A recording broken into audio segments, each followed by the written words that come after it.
Good evening, ladies and gentlemen. Welcome to Horror Hobby Nation Paranormal podcast. Tonight we've got Mark and Andrea from Spectral Paranormal Investigations in Pennsylvania, I think, if I remember. Yep. Yeah. Right in the U.S. There you go. Once a winner, there's a start. Obviously, we've got Darren with us, who's our training medium.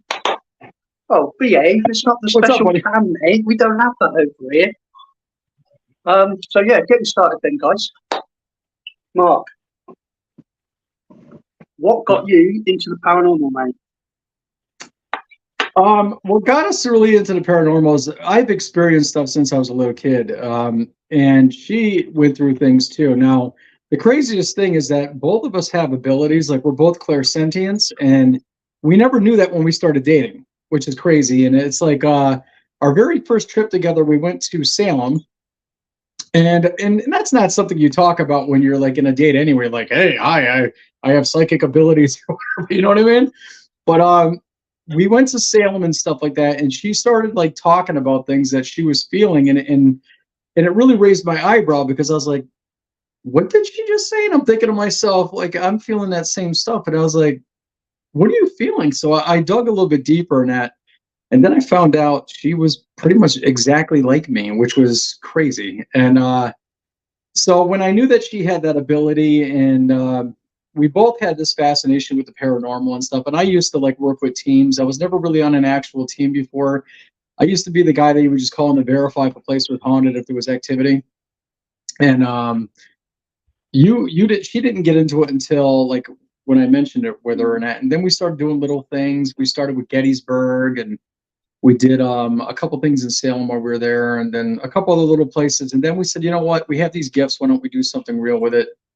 And we just developed a real big passion for it. We created the team that we have, and now we're like at 20 investigations already. And we get pretty much, I would say, out of all the teams out there, we probably get the most activity out of any team out there. Every investigation we get stuff. It's crazy. And I know there's a lot of teams that they'll sit there and they'll be there for like hours and they won't get anything. And we just get nonstop. Like it's nuts. Like the one we did last night, we'll talk about that in a little bit. That was insane. So I've got to ask, what is Salem like? Because obviously we're from the UK, we've never been over there. What is it actually like? I don't know. I think you kind of have that. You kind of think you're gonna go there and it's gonna be like Halloween all the time, and it's not. It's just a normal city. But Witch Alley is really cool. A lot of witchcraft shops and stuff like that. A lot of history. It's really more of a historical town than anything. Oh, and that was me thinking there was going to be loads of witches coming out and everything. Yeah. See that? Then they tell us one thing, and we actually asked them, and they said, "No, it's nothing like it." See, you wonder why. You wonder why. So you mentioned, I mean, we had a blast. Yeah, there's a lot of misconceptions. Like when we expected to like drive into like a village and sell the stuff, and it's just a normal city and stuff like that. I mean, there's historical buildings still there. The original witch house from the 1600s is still there that we actually went into. We went to the area where they did all the hangings, Proctor's Ledge, and that's now a memorial. And up on the ledge where the rocks were is where they had the stuff where they hung out the innocent people. It's a very haunted town, though. Yeah. There was a lot of. We stayed at one of the most haunted hotels there, and we had occurrences there at the hotel ourselves. So yeah, it was definitely fascinating. You mentioned, oh gosh, you said you were clairvoyant senses. Yeah, we're called clear. Yeah, can you explain the difference, please? Yeah, we're probably not like what he is. What are you again? I'm an empath. He's a training medium. Okay. So yeah, I mean, clear sentience a little bit different. Like we feel the emotions of the spirits. If the spirit wants to convey, if they're angry, sad, or if they're happy or friendly. Like last night, we had a bunch of kids spirits around us, and it was an amazing feeling. Again, that we'll talk about that later on in the show. But we did the mansion, which was actually done by My Haunted Hotel, It's called My Haunted Manor. They're starting that in March. And we actually investigated it last night before they even started.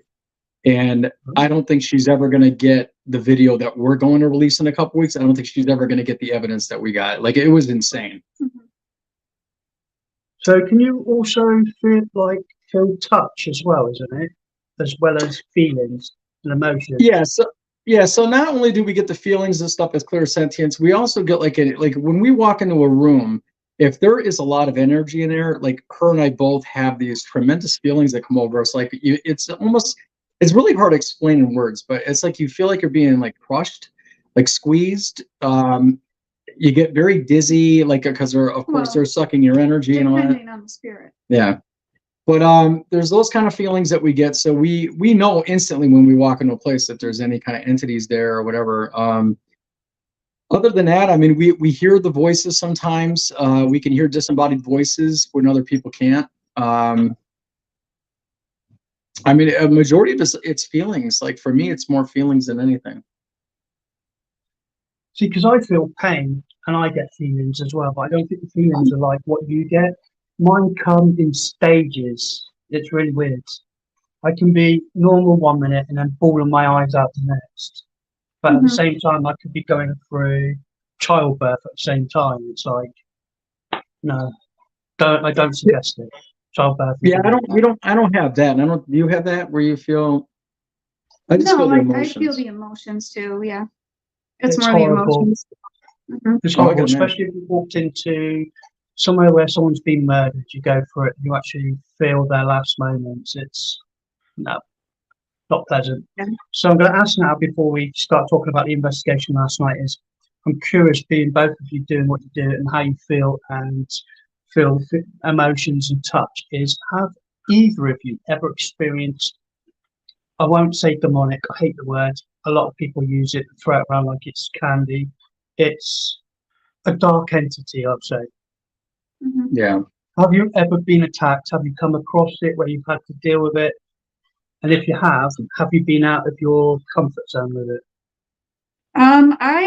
We both have experiences. The only time I've ever felt anything that I would say was demonic, because I don't think you really run across that as much as people think you do, but was actually in Salem at the murder house, and I wasn't even in the house. It was actually, I could just feel, it was almost like terror from the sidewalk outside of the house. It was horrible. It's probably one house that I will never go in and never investigate. But I think that's the only time I've ever felt that. Well, the cemetery too. But not as strong as the murder house. No, the murder house she was more affected by the murder house than I was. I think she had more of a connection with that place. I felt like the darkness there and that, but she was like completely overwhelmed and and I remember how you were, and she was pretty terrified about just what could possibly be in there. It was something extremely. It could have been demonic. I mean, honestly. Now, me myself, when I was a kid, I did stupid things. I was actually visited by. I mean, and I've talked about this on other podcasts I've been on. It's the only way to explain it is they look like two big garbage bags at the end of my bed, and they had like a reflective coating to it, but there was no facial features. There was no eyes, no mouth. They just felt like my whole room smelled like rotting maggots, and it was horrendous. And this was a house I lived in when I was in Pennsylvania. It was originally haunted to begin with, but I started rebelling against my religion due to my father's death. And like an idiot, I was reading the Satanic Bible and I was doing different things with that. And I think I got my warning to get out of it. And I was 13 when that happened. And these things ended up at the end of my bed. They woke me up from a sound sleep. And I remember just looking terrified, putting the covers up over my head and praying, like going right back to God instantly, like, God, please make them go away. That was a really weird feeling. And like just the smell itself, that told me everything, that was a demonic situation. There was something that was really trying to get to me. Other than that, I mean, we've been on investigations where I've gotten scratched and stuff like that. And then, I'll call upon the spirits, the deceased doing that kind of stuff to me. And We have a lot of protective things that we do when we get into situations like that. Like we do carry anointed oils, holy water, all that kind of stuff, crucifixes, and we know all the things to say to get them off. So, But I think even with that, I think it's more often just somebody who maybe is mean or dark, not demonic. well, yeah, Yeah, the scratch. disgruntled, Yeah. like a disgruntled spirit. Yeah. Yeah. Andrew, going back to what you were saying about the murder house, Hmm. when you said that, I just thought, because I've seen a lot of documentaries on Salem, is it possible that you could have had a connection with that moment in time, being that witches obviously were female, and that there is a lot of female presence around there or energy around there? Do you think that's why you felt it more? I mean, it's. That you made an instant connection, like It- maybe something like was. I think so, because I almost felt like there was a pull, like specifically towards me, or just a draw towards me. But it was probably the strongest I've ever felt. But yeah, I think that's very possible. Just some sort of connection that I personally had there. Yeah. I thought that because with your gift, obviously, it would have been frowned upon back then. And with the Mhm. fact of what happened in back those days, I just thought it might have been possible that that could have actually happened at that moment in time. Hmm. So obviously, you two have been on this investigation last night. Yeah. Now spill the beans. Yeah. So what happened was when we got there and we got a tour of the whole mansion, and her and I felt things like in every single room that we were there. Like it was almost overwhelming. There was a lot of spots where the owner thought there was like possibly portals or whatever there, and it could be. I mean, there was definitely a lot of energy. It was more than what I thought there would be. We went out to eat. We got back. We unloaded our equipment. It started very slow. And I even make a comment you'll see in the video where I go, I think this is the calm before the storm, because like we knew there was going to be probably tremendous amounts of activity that was going to happen due to what we were feeling. And we weren't let down. On the upstairs part, the second floor, there is kids' bedrooms, and there were psychics there that actually drew art illustrated pictures of what these spirits look like, and they actually have them in a room, which makes it even creepier. And when we were in there, I mean, the first one, it started small with a REM pod, like the spirit of a child just grabbed a hold of it and it wasn't letting go, and all the lights were going off. And we had like, and of course, we always try to debunk our stuff. We had nothing that would have set that off. So we know it was definitely intelligent. Then at that point, we did the impossible, and we didn't think anything was going to come of it. We were just looking maybe at one or two to go off. We did 4 different rooms. We had a REM pod in all 4 different rooms, and they were all kind of connected where you could walk through doors into all of them. Yeah, REM pods in 3 rooms, and then the Yep. motion balls in the other. Yep. And then there was a little doll that if it was touched, it would play like kid music and start doing these little things. And all of a sudden, we're talking to the spirits, and this will be in the video. Everything goes off at the exact same time, like literally. We caught it all on video. Every single room, every REM pod was going off exactly like on cue, and it blew our minds. And then like the doll was doing things like on the command, we were just saying like, "Can you make the music?" It was like bam, bam, bam, bam, bam. But it was nonstop. I mean, we had footsteps, disembodied voices. We definitely, I think we may have gotten a shadow figure or two there. We definitely saw a lot of them. The place is definitely infested with a lot of spirits, and I do believe that show hopefully is going to be a success for those guys. I know they did my haunted hotel, and that was very well received, and I think that's this one here is going to be as well. That's mental. Well, I think we've only had that ever once, Dan. Where all the equipment's gone off at once. Yeah. That was up at the nursing station up at Lockhart Hall. Yeah, well, When me and Nicky did it all, we had like 18 bits of equipment out, different ones, bang, all within a 5 meter radius over like a nurse's desk in a hospital. Where I was actually born there, and all of a sudden it just went bang, pure energy. I've never seen nothing like it, and everything went off. K2s, EMFs, EVPs. It's like, what do It's you do? insane when it is, isn't it? Like when it happens, it's like you're not ready. Like you're in utter shock. No. Like and the worst thing you about expect it, like you're yeah, not you filming expect it. like yep, you expect like 1 or 2 things to go up, but when that happens, it's like you don't know what the hell to do. You're like, Oh yeah, definitely. It's like you're overpowered by, hang on a minute, something's definitely freaky here. So, Yeah. so obviously, apart from Salem, then, where else have you been? We like to be educated in your, how can I put it, in Oh, some of well, the places you guys go to, because we like to, Yeah, all them, we've we'd done, like to go over. we've done the Conjuring House, that is Yeah. located in Long Island. That's a big thing, yes. And video of that. And I'll tell you right now, and I even told Steve Jason from Ouija Brothers, I said, you guys got to do that one. And hopefully, we'll see them. They said it right now, they're not planning on coming to the US, but maybe in time they will. But that place, I mean, I can only talk from our personal experience. I believe it's overrated. There's definitely spirits there, but there was nothing evil. There's a lot of energy there. There's nothing demonic like the movie shows. Or There's a the- lot of energy. Or the fake YouTubers that go there and they scream demon. Yeah, there was no demons or anything like that there. That sounds There's familiar. Yeah, there's definitely a little boy. His name is Henry. We communicated with him upstairs. There's definitely a female presence. There was a male presence. There's a very dark male presence in what was the seance room. Yeah, but would you really say he was evil? I don't think he was evil. I didn't say he was evil. I said he was dark. He was dark. He was angry. He wasn't friendly. It was an experience. The Conjuring Go ahead. House, then, saying that, Yeah. do you think it's more attachments? People's attachments going through the house rather than what should have been there. Like we have here in 30 East Drive. We've got 30 East Drive and they say it's the Black Monk. We have 10,000 plus people a year go through the house. It's got to be down to attachments. There's no way the original spirits are going to be there. They've moved on. So do you not think, in a way then, with the amount of people that go through the house to investigate it, do you think it's more people's attachments than what was originally there, if it was there to start off with? You believe it? I don't know. I think a lot of what was there is like former residents of the house. Residual. Yeah.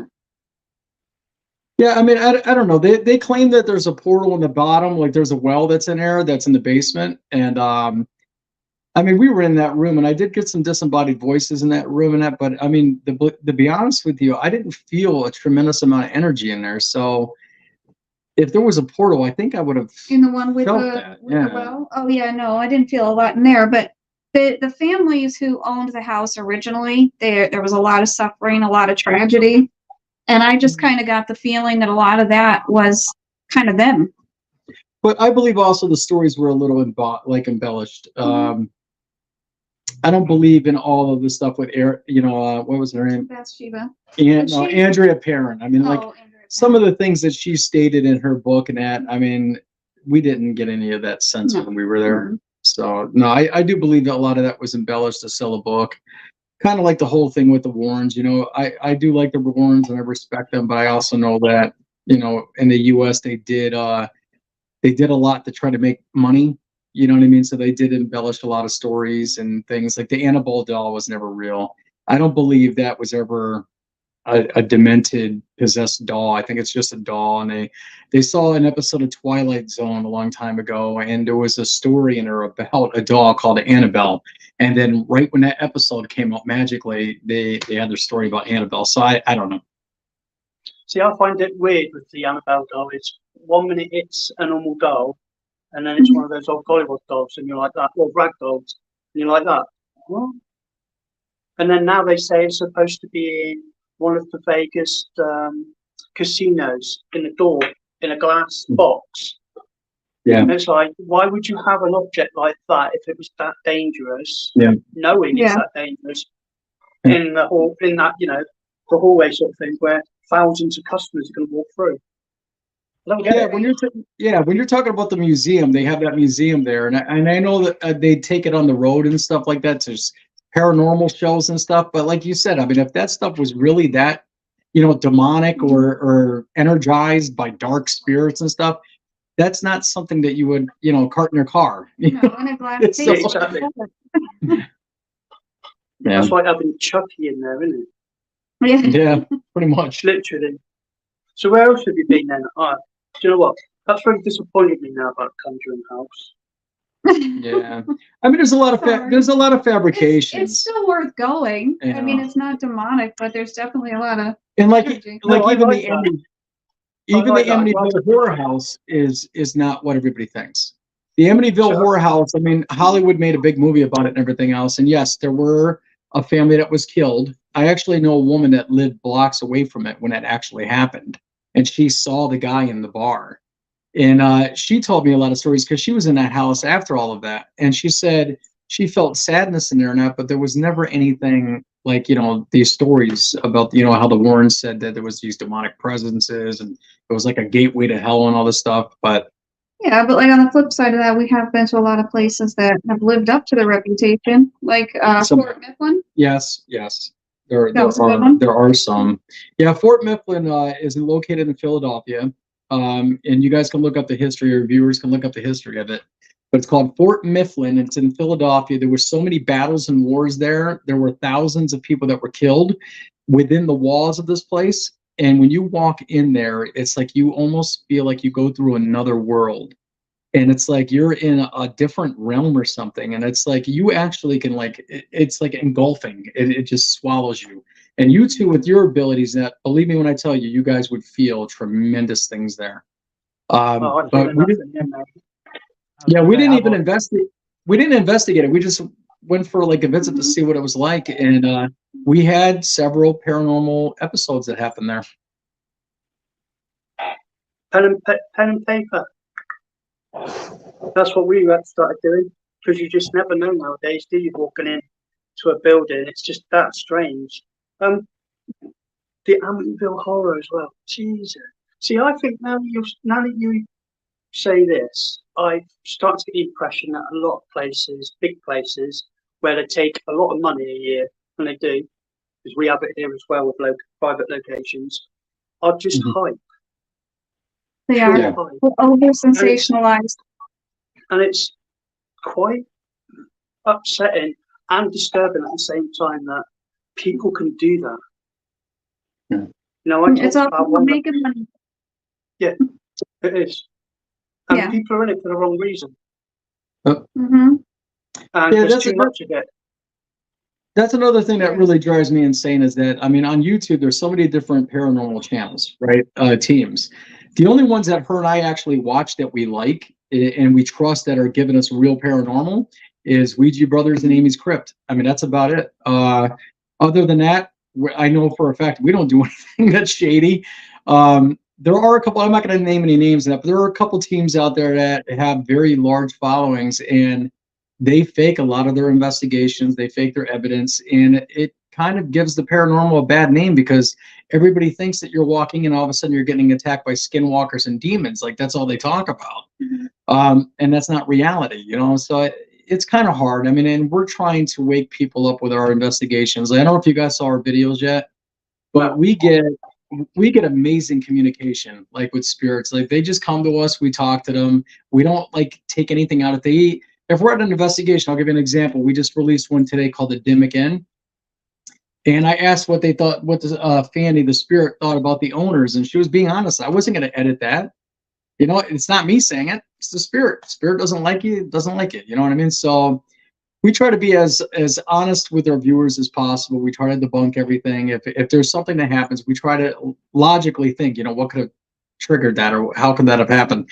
And a majority of the time, like we're just very safe with what we do, and we can't explain like a lot of the things that happen to us. Do you find with a lot of teams, like I do, if I'm honest, there's too much editing? You need to keep raw footage. I have a habit for swearing a lot, and I jump a lot, or I used to jump a lot at stupid things, and I still do it at times. But I'd rather them see natural reactions than, like you said, anybody could throw a rock on the floor. Yeah. Mm-hmm. I know who you're probably talking about over there, is a big following and everything else with that. Yeah, it's actually been over here as well. And done stuff over here. Now, do you guys personally watch the Ouija Brothers? I don't watch anybody because I don't like to be influenced in my investigations. I'm very unorthodox when I investigate. I investigate with robots. That's good though. Yeah, with those guys, they're really entertaining because like they wear their emotions on their faces, like and they're the funniest too. The duo is just it's hilarious. Like Jason has like these characteristics about himself, like he's this big bad guy, but then like he's like a big teddy bear, and he gets you know, he's baffled by a lot of things, and Steve is more serious, but then he's kind of like that way too. But they're definitely our favorite guys. They're in the UK. But they spend a lot of time trying to debunk too, because they don't want anybody to Yeah. to see fake evidence. Yeah, they walk See, that's around with the just thing. cameras. They don't even use gadgets. They just walk around, and whatever happens, happens type of deal with them. Yeah, see, that's the problem with UK teams. It's not about debunking stuff. They're there to prove, Mhm. and you're doing it the wrong way around. You know, you can't prove something's there. You have to debunk what you've got. I mean, for example, say we go somewhere where I live, and we've got a grey lady in the woods. They'll specifically look for the grey lady. Yeah, There's a yeah, whole, we've heard that story. We've heard of that legend. there's a whole like background to it all and other spirits, yet you're focused on one spirit. It will never come Yeah. through. And this is where teams go wrong. And this is where you start to see fake stuff come into it because people are like being impatient and then start doing things. I spoke to another guy in America, in Utah, and he was telling me there's lots of it around that way. People fake and investigate shit just to get views. I'll be honest now, I've probably had 6, 7 people watch this live. It's not about views. Yep. You know, people will come over time. You know, Yeah. we're not here to rush about. It's about talking to you guys and finding out what you guys do over where you are. Not about having millions of views and people get pouring in money. Because I'm not interested in the money. Like I kept saying to people, I've been in the papers, been on TV. I'm not interested. When I had my 5 minutes of fame, I felt shit. I felt really, really low because it was hard. I felt like there was a pressure on me that you have to perform. Yeah. So, Yeah. no, look at that. Not at all. So we've done The Conjuring then. We've done Salem. We've talked about Amityville. Where else? We've done. I mean, we have a lot of videos out. We've done cemeteries. Now, usually cemeteries are not really haunted. Usually spirits don't remain with the bodies. But the one cemetery that we did do has so much activity because it's in disarray. Like the stones are all knocked over. Nothing is kept up, and the spirits are very unrested there. And we have a video on that. We've done a lot of restaurants, inns, hotels. Now we've done a mansion. Theaters. Oh yeah, that's one of the best investigations that we did. Besides the one we did last night, we did the Ritz Theater in Scranton. Now Houdini and George Burns and all these big U.S. celebrities played there back in the heyday, and the experiences that we have when you watch the video, there's so many different things that happen to us there. Like she was upstairs in the balcony where the seats are, and the spirit actually comes through to her right there and says, "I'm standing right beside you." She looks like she's terrified. She's like, oh. And then when it happens, right next to her, these little steps, you literally hear the spirit walking right up the steps on her. And we were utterly alone there. And I was like far away from her. That happened. We had knocks, like I would knock and the spirit would respond with knocks. We have an actual orb that comes on stage right behind me. It comes down on the stage and it floats right off then. Somebody voices there. Yeah, we had some crazy communications there. That's one thing that we do. We pride ourselves in our communication skills. Like when the spirits are talking to us, we try to tell people if they haven't seen our videos, it's really hard to explain. I'm like, we literally talk to the spirit. You hear the spirit. Like we don't do the Estes method because I don't, like me personally, I don't like that because I don't want to hear you telling me what the spirit said. I'd rather hear the spirit say it. You know what I mean? Yeah. And then you don't know if people are faking that either. Anybody can have like a fake headset on and be like, okay, now he can't hear me.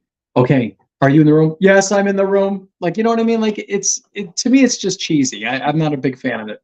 Very robotic.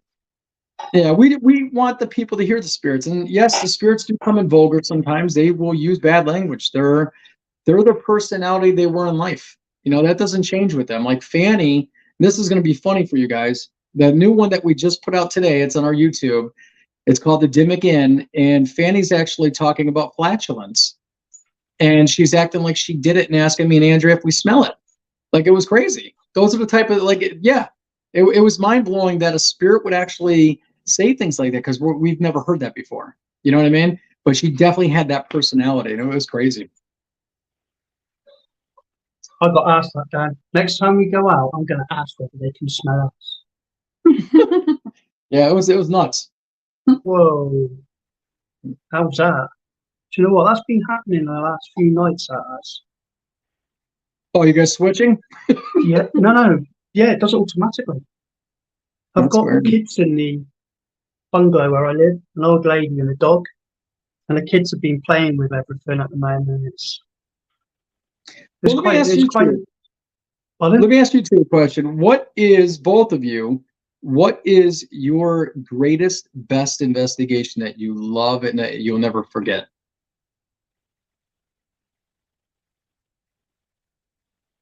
If I go by the biggest moment of my life, it would have been 30 East Drive.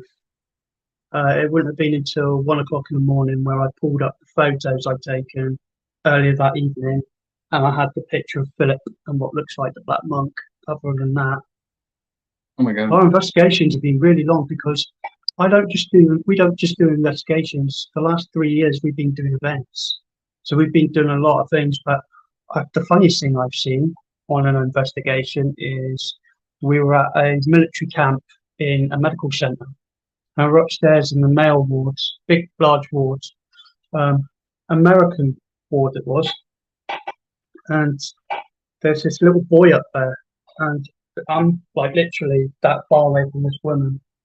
And this woman's looking at me, and I'm looking at her, and all of a sudden her ponytail gets yanked, and her head does that really quick.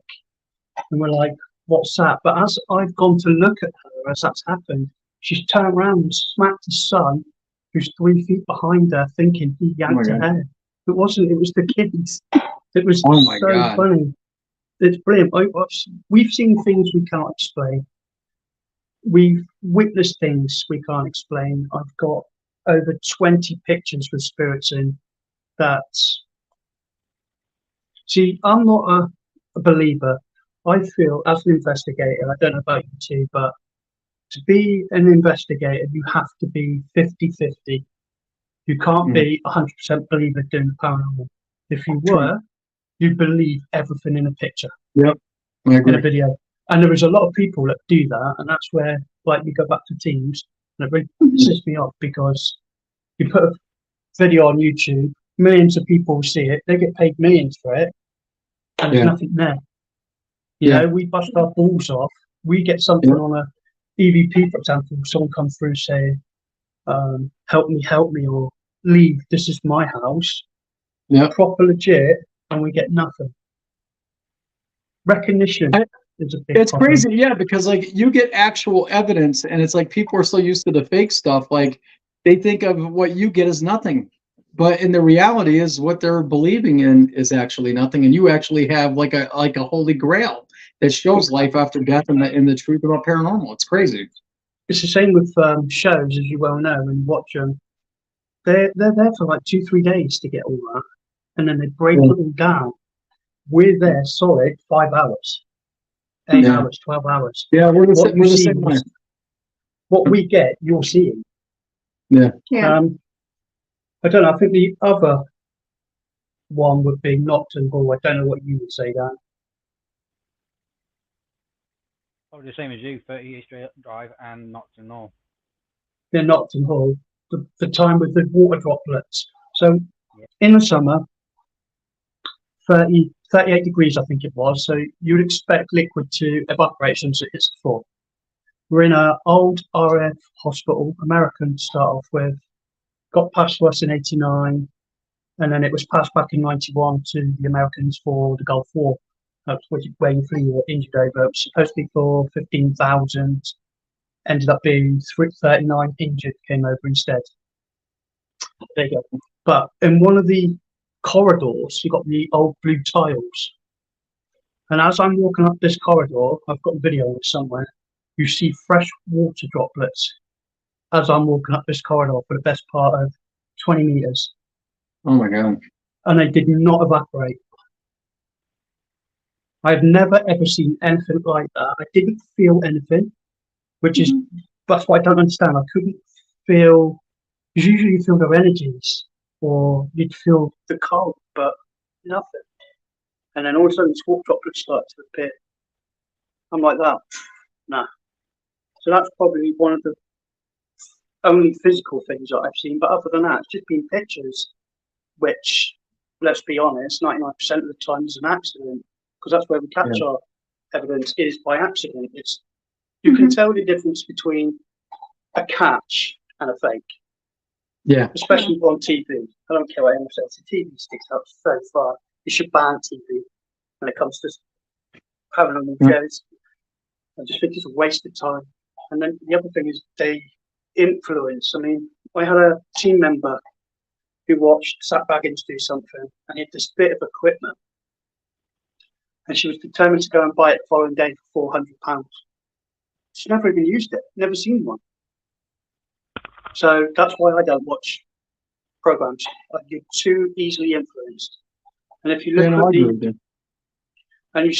look at the generation we've got coming through now of paranormal investigators, let's be honest. Yeah. I don't have much to say. Yep. It's stupid. And I find that most investigators that I do know are either ex-forces or police, paramedics, firemen, firewomen, I should say, and people with mental health issues. Yeah. Other than that, nothing. Yeah, it's crazy. It is. I know loads and loads of teams, and it's. I said last night on the live, I'd say 1 in 10 teams are legit. Yeah, there's not many. There's not many, and it's very sad. Like, it is. It's very sad for the field that you could count as many real teams on your hand, and then you have a whole satchel full of the fakers out there. It's very disheartening. It is, and a lot of people yell at me because I badmouth those teams. And yes, that's not professional to do that, but at the same time, I feel an obligation to have the viewers understand what they're seeing is fantasy and it's entertainment. It's not real. And like I said, I mean, people will look at our videos and be like, "Oh my God, you guys get amazing evidence." But like you said before, we do like a 5-hour investigation and we end up getting a 45-minute video. That's it. So they don't understand there's a lot of downtime between things that happen and everything else. You know what I mean? Nobody wants to watch a 5-hour freaking investigation. People's attention span is so short. 45 minutes is pretty much it. That's what they're into and that's what they like. So that's what we do. At a push. 45 minutes at a push. Because, like you said, everyone's interest is non-existent. That's just blood and gore. Who wants to watch it? Right. Like, I ask every team this. What's your ideal, or what would I say? What is your dream location to investigate and why? Anywhere in the world. Anywhere in the world. I already know what yours is, but go ahead. He knows what mine is. I want to go to Vlad Tepes, his castle, Dracula's castle. That's interesting. Yeah, that's where I want to go. Go on, Mark. I would say my dream one. It's tough. There's so many out there. There's only one for a medium or a sensitive. I would love, like me personally, I mean, you guys have the opportunity to do this. I don't, because I'm over here in the States. I would love to do the Jack the Ripper tour and to be alone and go to all those spots where the bodies were and try to see if I could feel a connection. I would love that. They got the museum down here as well in London. I got a private invite for that. So we're looking to do that. Mine is Japan. Huh. Suicide forests. Oh, as a medium, yeah. As a medium, we saw a documentary on it. As a medium or census, it would be the closest you could get to death being alive. Yeah. Mm-hmm.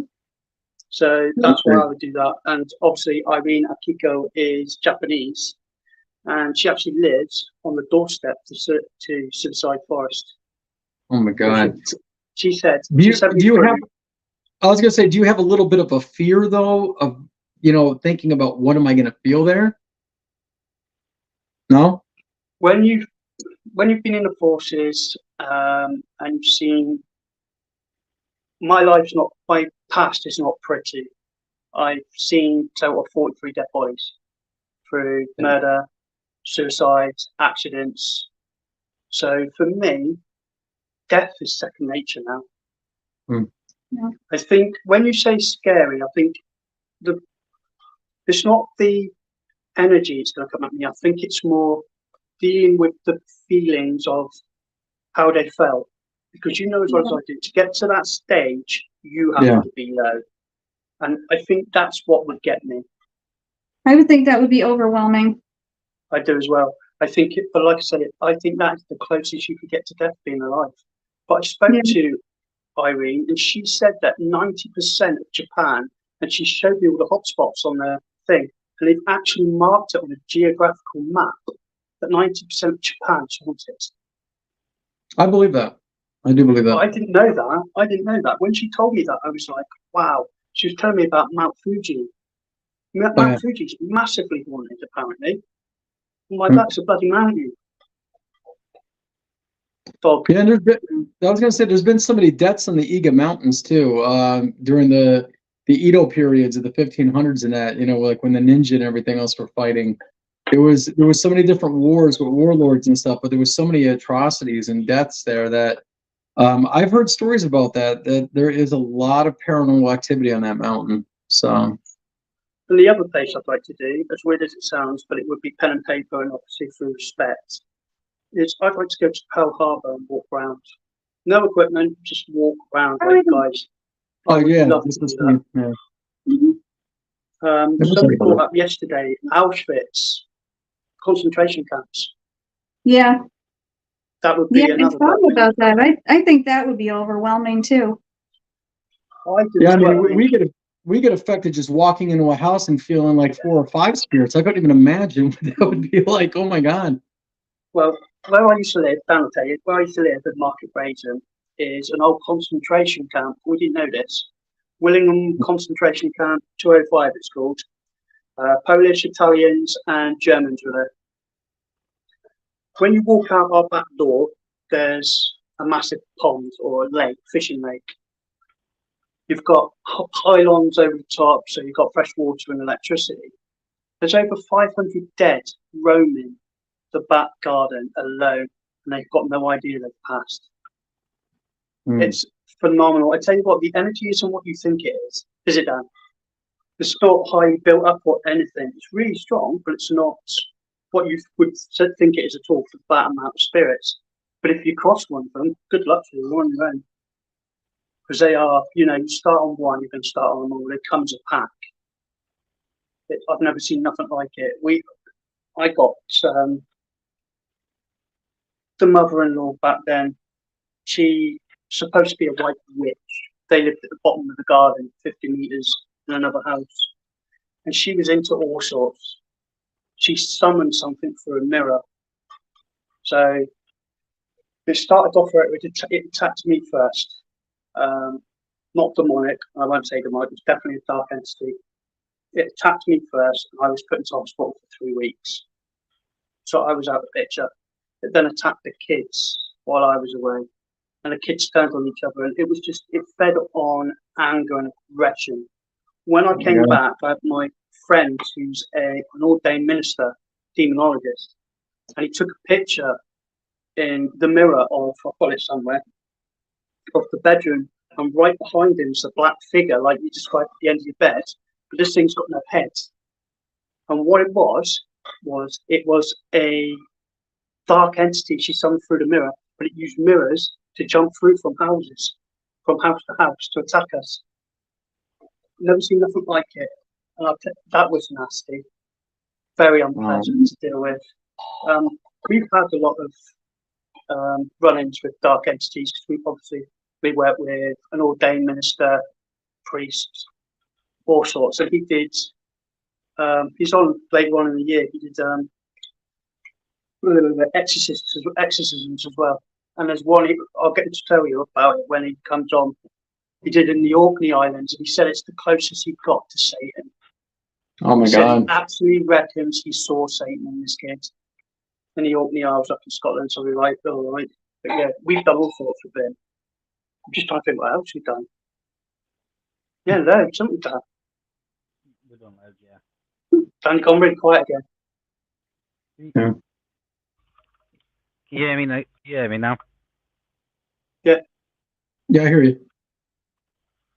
Right. It was the dog what keeps playing with my speaker. Don't blame Dog Dan. Come on, you can talk for a bit. I can all the talking. So I've just been watching the spirits around this. Them two. Go on then, go for it. Go on, give them your 15 minutes of fame. This is it, Septic Peg. Go for it. I'm seeing military personnel.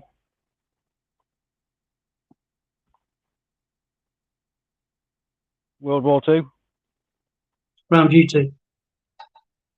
Around us? Yeah. Yeah. Oh,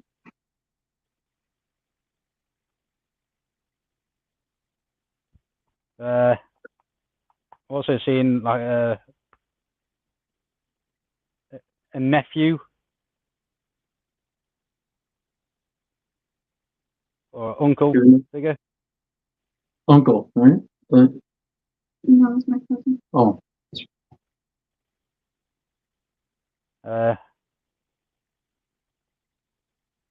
Well, there's a female there as well, like a friend. Which one? I want to say Andrea. Female friends. Okay. Do you two actually know like who your guides are? I mean, I don't know who Yeah. mine is as I do. such, but do you know who your Yeah. guides are? yeah, they show up in all of our videos. The spirits always talk about them. My guide is I don't even know how to come out and say it. It's kind of weird. So when we did the haunted Ridgewood Winery, which is by Philly, I made such a connection with one of the spirits there that he actually became my guide. And he was one of the founding five that actually worked towards the Declaration of Independence, Roger Sherman. And I'm not kidding you. Ever since we did that investigation, every spirit that we talk to says Roger's always with me. He's always watching over me, protecting me. They're always afraid of him, it seems. And he does interact with the other spirits. Now, you can tell me about your spirit guide. Well, I'm not really sure because I've been told that everybody has many spirit guides. So I'm not really sure. I know that my cousin Ed passed away at a really young age, and his name comes up a lot in our investigations. Yes. So I'm not positive, but I feel like he's always around. I don't know who else. I don't know if I have that many because I mean honestly all I ever hear is Roger. That's all I ever hear. Center. That's interesting. I get one. I can't remember it now. Oh yeah, Louis. Don't know a Louis. Curious, eh? Do you guys have animal spirits? I don't know. Well, I'm actually part Native American, and That's why I've I asked. heard through. Yeah, I've heard through so many different things. Like my spirit animal's like a raven. What about That's you? interesting. I really don't know. I don't know a lot about that, to be honest with you. That's interesting, really. Come on, Dan, what else can you say apart from dog? Yeah. I'm- But I am seeing an animal as well, like a dog or a cat. Oh, dog. Do you want have? to Are talk you able about- to give any more details about that stuff? No, I mean I'm still in training. Go for it, Dan. Okay. What's the worst that can happen? I want to say like a small medium dog. Mate, small, medium dogs are bloody horse to them. Can you see what sort of type it is? I won't say Alsatian. Well, they're like medium to large, aren't they? No, that would be a kind of medium dog, Alsatian. Yeah, I am seeing like an Alsatian type dog. German Shepherd, Alsatian. Is that close? I know it's got 4 legs and hair, we know that. Yeah, actually, the dog that she was very close to was a Great Pyrenees, and Yeah. his name was Snowball, and he was massive. And when I first met her, he was here, and I was in his life for a couple of years, and we had to watch him get put to sleep in our living room, and it was Yeah. very, very hard. No. Yeah, I had him for 11 years, and he had cancer, and we were lucky enough to be able to have the vet come right out to the house and spend his last moments with him. What's Oh, the- no. I'm just looking at this dog. I'm curious. I thought for some unknown He's- reason it looked yeah, like he's a Breeding huge. Husky. He's actually right there. He's up in an urn on our Yeah. mantle right there. The Great Pyrenees is, I think, Oh, like he's a stunning. mountain dog, Yeah, he's Yeah. massive. Oh, I feel and like they're he's either, huge. I feel like damn, he's it sitting. looks like the Dulux dog, but pure white, with like a Mhm. Yeah. Labrador face. Yep. Yep, All right. really long hair. Yep. And when he licked your face, your whole face was clean. Like he would get the whole face, not even He parts. looks stunning. That's an absolutely stunning dog. Told you, Um, like a horse. Yeah, and so Literally. gentle. Do Yeah. you not get? They love him.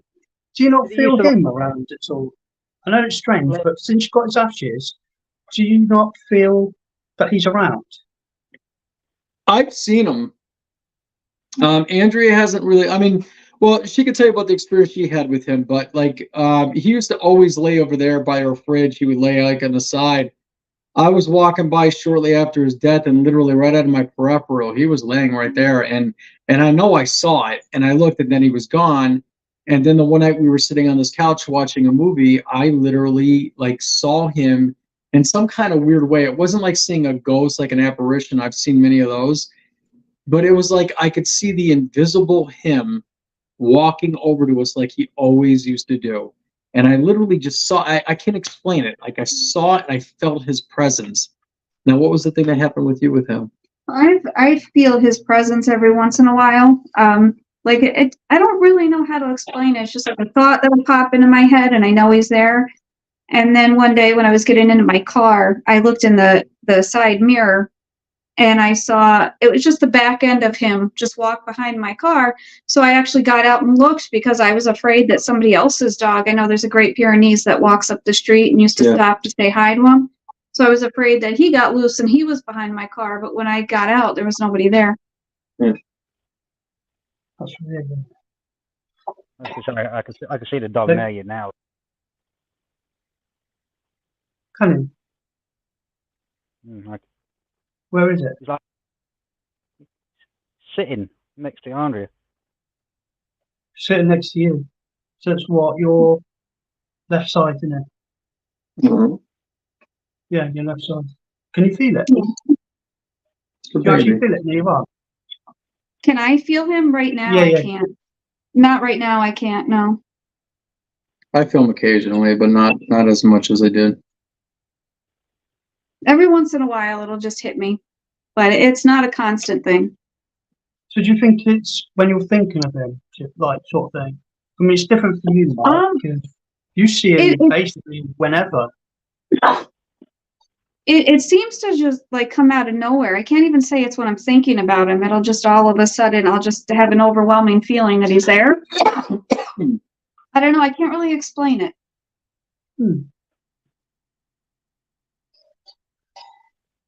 That's weird. And the fact you at least you can see him, man. Can you see anyone else? Like a grandmother. Who's Mark's. grandmother, Mark?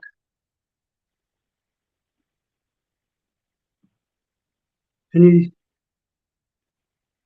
Oh, I can't even say feel, is it? It's as your grandmother passed away, I should say. Yeah, both of them are. Oh, Dan. Here's a test. Can you say which one?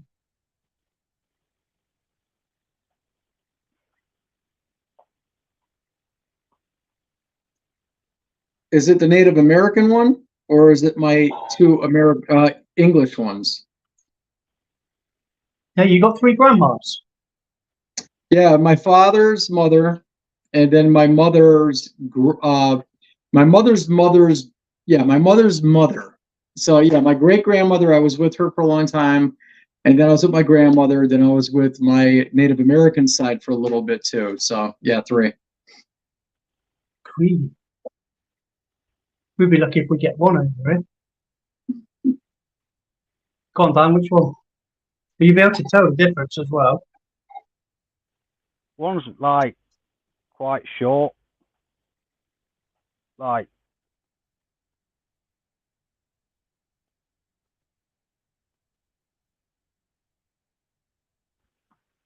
mm, she's definitely like she's definitely not very tall. No, she's not. What's she wearing, Dan? Out of curiosity.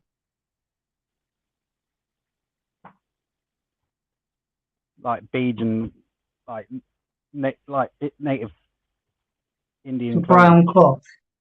Mm. It's your native one. So you're picking up your native grandmother with we call it like a brown clothy t-shirt thing, but it's not. You know, it's the Indian style dress. Yeah, she was about 5'5", and then my grandma Edna was the short one. She was just a little bit taller than you, and you're real small. So she was like That's small. she was like maybe 2 inches above you. But yeah, my grandma Edna was the shortest one, and then my Native American one, she was 5'5", and then my great grandmother, she was probably like 5'7", I would say. Wonder if it's your great grandmother then you're picking up that. Yeah, Maybe she's a smaller one. Same. Oh, at You're least not you're getting helping. better, mate, at it. You're not helping. So, You, guys, Harvey. we hear a lot of American teams that would love to come to the UK. If you guys had the chance to come to the UK, where would you like to visit and why? East Drive. Really? Yeah, because I mean we've heard so many stories about it. And like I said, I'm friends with those guys over there, and they seem to investigate that place They go there regularly, like quite a bit, and they have incredible experiences there. Like the energy is very very thick and high, and See, I like that. Where was the castle that they did with Amy's crypt? oh, I know what you're talking about. I can't think of it. Was it in Wales? See, because Was it East Wales? Drive is very close to us. Yeah, I would like to East do Drive East is around Drive. the corner from us, basically. I am going to show you the very East Drive picture I got. It's a really good photo. It's captured. I sent that Is this on the one? Facebook, so you can see that's on Facebook, on Messenger. I sent that. They are the Oh, three pictures. Oh yeah, you're on my. I'm gonna have wait, to look here. here. Hang on. Is it on Spectral or I got on it here. I can just look here. They are the three photos. That's all right, mate.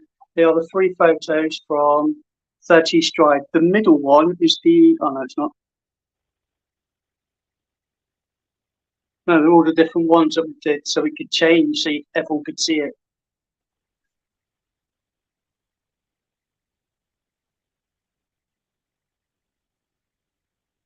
That was shot through a mirror. That is crazy. Have you seen over the shoulder? Look Yeah, at the I can last see. I one. can see the energy emitting from the robe and everything too. That's incredible. That's off a normal camera. Oh my God. That took 2 weeks and it hit the papers, the news, and everything. That is 30 Stride in the Philips. That's probably one of the best. That was definitely one of the best paranormal photos I've ever seen. I think. Oh, That was pretty loads awesome. more better than that. We got loads clearer than that. We got Oh my pictures God. of boys, men, proper full bodies. I've got we got a one. couple, we have a couple apparitions. Like we get faces and stuff like looking at us through windows, and then we had the soldier at Gettysburg we got through the window. But nothing like that. Like that's insane. That's what we get. That's why we hardly go out. But when we go out, like you, we can produce evidence. And it seems That's like this awesome. that we get, and like you, we're looked at as if we're just, what's that? Here you go. I'll send you that one. That one. And I want to find that one. There you go. Check those ones out. These are people. I don't think it came up yet. Oh, Did yeah, there it is. Nice, right there. I got it. Yep. Look at this. All right. Let's see. I mean, I captured that one in Knocked and All, didn't I? Of the Yeah. soldier in one of the rooms.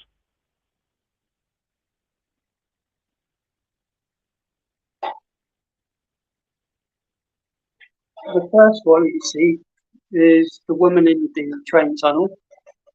The second one is a man in the hospital where I was born. And the third one is a little girl that was at my old house. Fun. You definitely got a gift for capturing them on film, John. They're the ones that's what we catch. There isn't many That's that do amazing. it. There isn't many that catch things like that, but you know, we've been doing this 8 years. I've only got 20 pictures. I don't take many videos. I don't take EVPs. I should do, but I'm more pictures because I feel pictures are more. They're there. Yeah. And it's so exciting when you bring them up on screen and it's right in your face. But yeah, we did it. Yeah, there's no time. greater feeling. There's no greater feeling than taking like 50 pictures somewhere, and you're just going through and you don't see anything, and then all of a sudden you're like, oh my god, what is this? It's like, and then yeah, it's very shocking. But it just proves you are good at what you do. Yeah, I mean, for what you just showed us, those were amazing captures, all of it, every single one of those. It just annoys me, you know, because you don't get any recognition for it. And like I say, with the fakes, they're worth nothing. Yep. They're worth absolutely nothing. You could show people everything. You could show them the negatives in that, and people are always going to still question. It's like I was telling her, like, you know, everybody's dream is to get a full-bodied apparition live on video, right? So the moment you do, people would be like, "Oh, that's CG," or you know, they faked it somehow. They did it like a still frame and they embedded it, and you'll hear so many things. So that's what's scary about the field is that no matter if you get the Holy Grail, nobody's ever going to believe it. So nothing's going to happen from it. See, Well, that's what I told Mark, though. You have to, people have their own opinion and you can't really fight it. They're either going to believe you or they're not. Yeah. Yeah. I mean, I've always said, joking around, I'm going to be the first person to be caught strangling Casper. Yeah. If I can do that, I'll be happy. Right, guys, we're coming up the hour mark. I'd like to thank Mark and Andrew for coming on. Guys, I'd like to get you back on in the second half of the year, if that's all right. Catch up with you guys. We love the show. With what you're doing and everything else. See what I mean? Switches. Yeah. Kids, leave it alone. Stop it. Let them finish. Then you can turn it off. Yeah, definitely we'll be on the show again, guys. Yeah, we'd definitely like to get you back on in the second half of the year to find out, catch up with you guys. Obviously, we want to know more if you go back to Salem. Andrew, maybe if you open up to that house a bit more. Well, we're actually going to be investigating Fort Mifflin, the place I told you about. So we'll give you guys, we'll get pictures, we'll get everything, and you guys are going to be probably blown away by what we get there. Yeah, and I keep telling Mark, I'm gonna try to get the courage to go back to the murder house. Yeah, at some point try. We will. Yeah, definitely. We want to see pictures. That's what we like to see. And if you get your video as well, pass it over and I'll whack it up on a page, and then everyone else can see it as well. Okay. Sounds good. Right, guys. So, like I said, thanks for coming on. We're not on now until Friday, which we've got 2 more. Next week, we got a horror voiceover actor. Can't wait to see that. Really. Right, guys, I'm doing one.